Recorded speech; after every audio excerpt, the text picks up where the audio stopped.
네, 오늘도 우리 거함 수예배 자리에 오신 여러분 주님의 이름으로 환영하고 축복합니다.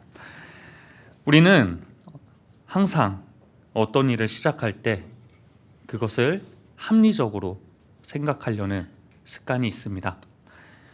내가 이 일을 잘할 수 있을까? 이 일을 시작했을 때 실패하면 어떡하지? 시간 낭비한 거면 어떡하지? 이 일을 시작하고 후회하면 어떡하지?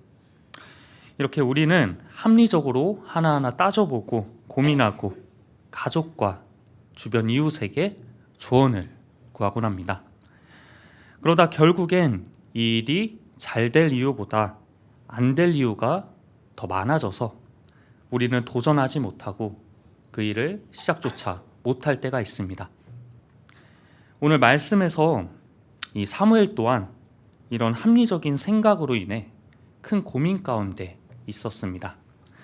그 이유는 사울왕이 하나님께 불순종하여 버림받았지만 사무엘은 사울왕을 버리겠다는 그 하나님의 결정을 받아들이기가 어려웠었습니다. 왜냐하면 사무엘이 생각했을 때 현실적으로 사울왕을 대신할 왕이 없다고 생각하였고, 사울왕이 아무리 죄를 지었어도 그가 군사적으로 능력이 뛰어났기 때문에, 또 새로운 왕을 세운다고 해도 그 왕이 잘할지도 모르고 그 왕이 통치를 잘 못한다면 이스라엘이 또다시 침체기에 빠질 수도 있었기 때문에 사무엘은 이 여러 가지 걱정들로 인해 새로운 왕을 세우는 것은 매우 현실적으로 어렵고 위험한 결정이라고 그는 생각했을 것입니다. 이런 사무엘의 모습처럼 우리들도 하나님의 뜻에 순종하지 못할 때가 있곤 합니다. 현실적으로 생각했을 때 이렇게 하는 게 더 좋아 보이는데, 이렇게 하는 게 더 합리적인 것 같은데, 그래서 자꾸만 하나님의 뜻이 아닌 나의 뜻과 나의 생각대로 우리는 결정을 내리곤 합니다. 그러나 우리가 사무엘처럼 현실적이고 합리적인 생각을 가지게 되면 우리 자신을 향한 하나님의 계획을 우리는 보지 못하고 하나님의 능력을 스스로 제한하는 결과를 나타나게 됩니다. 그래서 우리가 하나님 말씀에 순종할 수 없는 갖가지 이유들만 자꾸만 늘어나게 되는 것입니다. 사울왕이 하나님께 불순종한 이유도 바로 이러한 이유 때문이었습니다.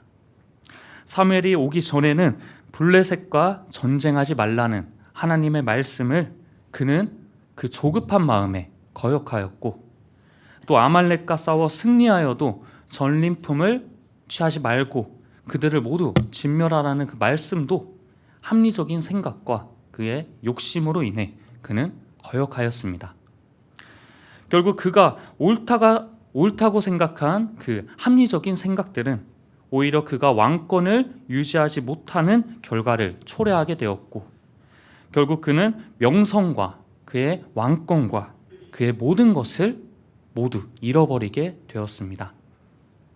이렇듯 이런 합리적인 생각들은 우리를 하나님께 순종하지 못하게 만들고 오히려 나의 판단이 우리에게 좋지 않은 결과를 가져오곤 하는 것입니다. 우리가 하나님께 전적으로 순종하지 않는다면 그것은 오히려 하나님을 가로막는 일이 되어버립니다. 예를 들어 우리가 글씨를 바르게 쓰려고 하면 볼펜이 한 사람 손에만 온전히 쥐어져 있어야 하지만 누군가 함께 이 볼펜을 함께 쥐고 내 뜻대로 글씨를 쓰려고 한다면 그것은 오히려 글씨를 바르게 쓰는 일에 방해가 되고 말 것입니다. 그렇기 때문에 우리는 내 삶을 하나님께 온전히 맡겨드릴 수 있어야 하는 것입니다. 그렇기 때문에 우리는 항상 모든 일에 하나님께 기도로 하나님의 뜻을 묻고 그 뜻에 순종하기 위한 과감한 믿음이 우리에게 필요한 것입니다. 결과가 어떻게 되든 우리는 그 과감한 믿음을 가지고 나를 향한 하나님의 뜻과 계획을 신뢰하고 우리 자신을 전적으로 하나님께 맡겨드릴 수 있어야 하는 것입니다. 그때 이 내 안에 그리고 우리들 삶 가운데 온전히 역사하시는 하나님을 우리는 경험할 수 있을 것입니다. 그래서 첫째로 우리는 불안하고 두려워도 하나님 뜻에 순종할 수 있어야 합니다. 사울 왕이 불순종하여 하나님께 버림받았을 때 사무엘은 슬퍼하였습니다. 자신이 직접 기름 부어 세운 첫 왕에 대한 애정으로 인해, 앞으로의 이스라엘에 대한 걱정으로 인해, 여러 가지 복합적인 감정으로 인해 그는 현재의 이 상황을 받아들이지 못하였습니다.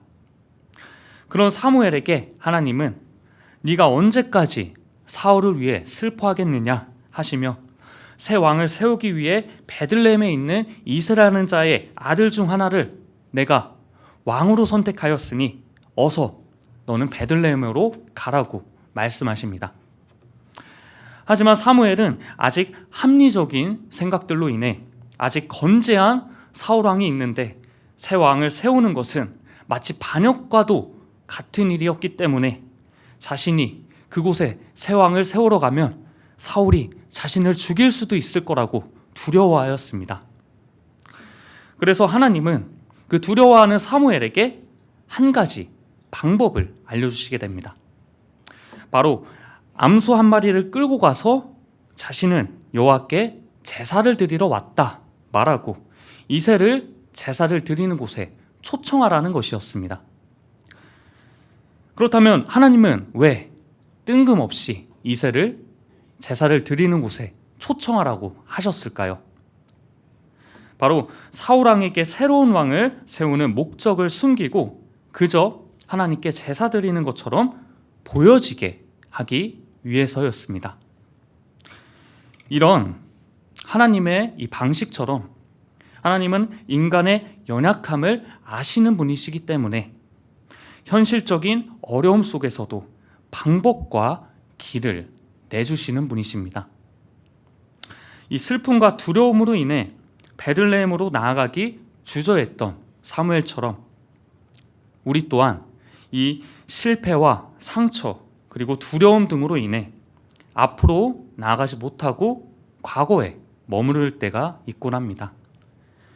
우리가 과거에 머무는 것은 그때 겪었던 그 고통을 다시 겪게 만들기 때문에 우리는 하루빨리 그 과거에서 벗어나야 합니다. 그렇기 때문에 우리가 이런 과거의 기억에서 벗어나기 위해 우리에게 필요한 것은 바로 용기입니다. 이 용기라는 것은 내가 절망적인 상태에 있어도 앞으로 나아가는 능력입니다. 그래서 우리 그리스도인들에게 필요한 용기는 이 슬플 때, 가슴 아플 때, 두려울 때, 절망적일 때 하나님 앞으로 나아가는 용기입니다. 사무엘이 하나님을 믿고 베들레헴으로 갔을 때 이 성읍의 장로들은 갑자기 예고도 없이 찾아온 사무엘을 떨면서 맞이했습니다. 그러면서 사무엘에게 평안을 위해 오셨습니까? 하고 그들은 물었습니다. 그때 비로소 이 마음의 평안이 임한 사무엘은 자신이 평안을 위해서 왔다고 그들에게 말하였습니다. 이 슬퍼하고 두려워하던 사무엘이 하나님을 믿고 하나님 뜻에 순종하며 베들레헴으로 나아갔을 때 비로소 그의 마음 가운데 평안이 임하였던 것입니다. 우리에게 이 평안을 주시는 분은 하나님 한 분이십니다. 우리가 아무리 슬픔 가운데 있어도 이 절망 가운데 있어도 하나님을 믿음으로 순종하며 나아갈 때 하나님은 우리 마음 가운데 평안을 허락하십니다. 이 평안이 곧 행복이며 이 평안 주시는 하나님을 의지하며 나아가는 여러분이 되시길 바라겠습니다.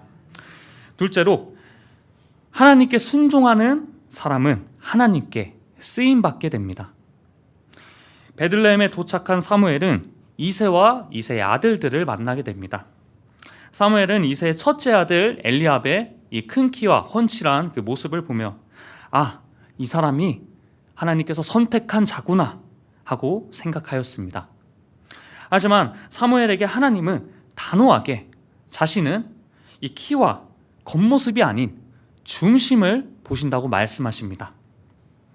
그렇게 이새의 아들들이 이 하나, 둘 사무엘 앞을 지나갔지만 사무엘은 여호와께서 이들을 선택하지 않으셨다라며 이새의 아들들이 이 자리에 다 온 것이냐 묻습니다. 그때 이새가 막내가 하나 있지만 그 막내는 지금 양들을 돌보고 있다고 말하며 사무엘은 어서 그 막내를 데려오라며 그제야 이새는 그 막내 다윗을 그 자리에 불러오게 됩니다. 여기서 이 막내는 히브리어 뜻으로 어린아이라는 뜻도 가지고 있지만 이 작은 자라는 뜻도 가지고 있습니다. 즉 사람들의 눈으로 봤을 때 다윗은 가장 어리기도 하지만 그는 가장 작고 나약한 자였습니다. 하지만 하나님은 그 다윗을 보자 저 아이가 맞으니 기름을 부어라 하고 말씀하셨습니다. 사람들의 눈으로 봤을 때는 이 작고 어리고 약한 아이가 이 왕은 무슨 자기 앞가림이나 잘하겠어 라고 생각하겠지만 하나님은 사람의 기준이 아닌 외모와 외형이 아닌 그 사람의 중심을 보시기 때문에 진심으로 하나님을 사랑하고 의지하는 하나님 마음에 합한 자, 하나님이 이쪽으로 가라 하면 이쪽으로 가고 하나님이 저쪽으로 가면 저쪽으로 가는 하나님의 뜻과 나의 마음이 합한 자, 바로 그 다윗을 택하신 것입니다. 하나님은 지금 오늘도 이 똑같은 기준으로 하나님이 원하시는 사람을 찾고 계십니다. 중요한 것은 이 세상의 기준들, 내가 얼마나 완벽하고 재능이 많고 뛰어나냐가 아닌 내 중심이, 내 마음이 얼마나 하나님을 향하고 있는가, 그것만이 중요합니다. 우리 마음의 중심이 항상 하나님을 향하고 있으면 오늘 하나님은 여러분을 각자의 자리에서 각자의 쓰임에 맞게 여러분 한 사람 한 사람을 위대하게 사용하여 주실 것입니다. 이 시편 말씀에 네 길을 여호와께 맡기라 그를 의지하면 그가 이루신다는 그 다윗의 믿음처럼 여러분의 삶을 주님께 맡기고 의지하여 우리 삶을 이루어 나가시는 그 주님의 인도하심을 경험하는 여러분이 되시길 바라겠습니다. 마지막으로 하나님은 하나님께 쓰임받는 자들을 통해 놀라운 일들을 이루어 가십니다. 13절 말씀에서 하나님께 택함받은 다윗에게 하나님의 성령이 강하게 임하게 됩니다. 그리고 오늘 말씀 이 다음 장에서 우리가 잘 아는 다윗과 골리앗의 대결이 시작됩니다. 이스라엘과 블레셋이 이 엘라 골짜기를 사이에 두고 대치하고 있을 때 블레셋 진영에서 골리앗이라는 거대한 거인이 나타나자 이스라엘 군인들은 골리앗이 두려워서 아무것도 못하고 아무도 나서지 못하고 있었습니다. 하지만 그때 이스라엘을 모욕하고 하나님의 군대를 모욕하는 골리앗을 보고 참지 못한 다윗은 갑옷도 입지 않은 채 양을 칠 때 짐승을 잡던 용도로 쓰던 그 물맷돌을 가지고 모두가 두려워서 맞서지도 못하던 그 골리앗을 보잘것없는 그 물맷돌 하나로 이마를 맞춰 쓰러뜨리게 됩니다. 이 말씀을 통해 우리가 알 수 있는 것은 하나님은 사람들이 봤을 때 이 보잘것없는 무기로도 기적을 만드시는 분이시라는 것입니다.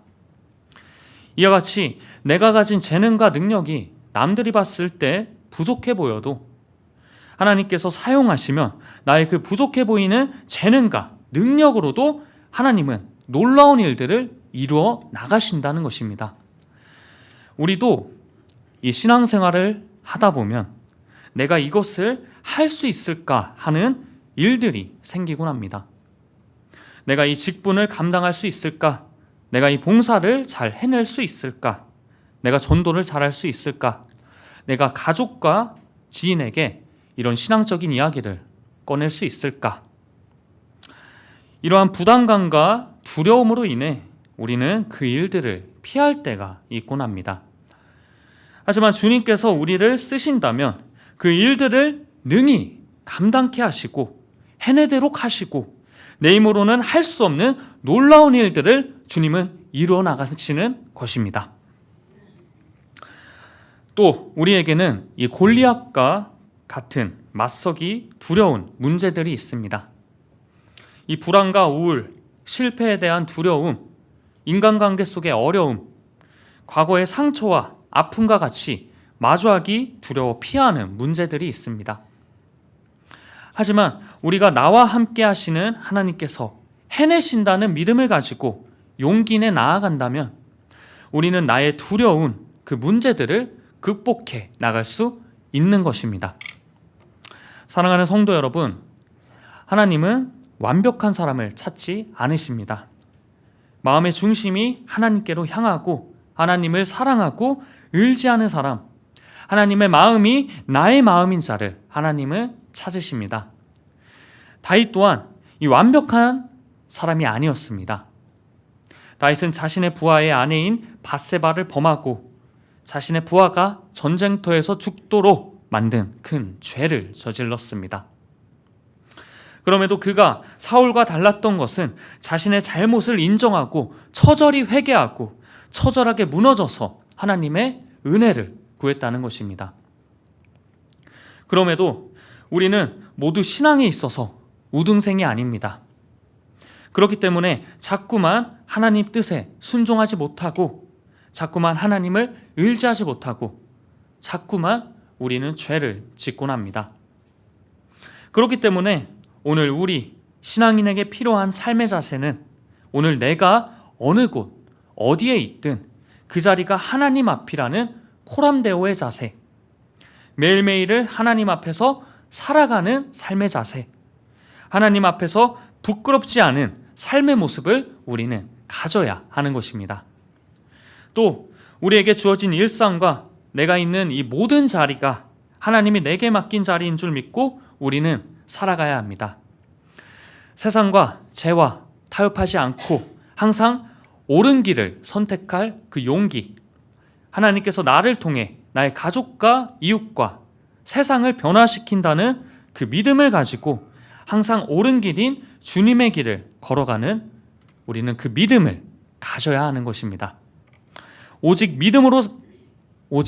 의인은 믿음으로 산다는 그 로마서 말씀을 기억하며 우리에게 주어진 삶을 항상 하나님 앞에서 믿음으로 살아내는 여러분이 되길 주님의 이름으로 기원하겠습니다.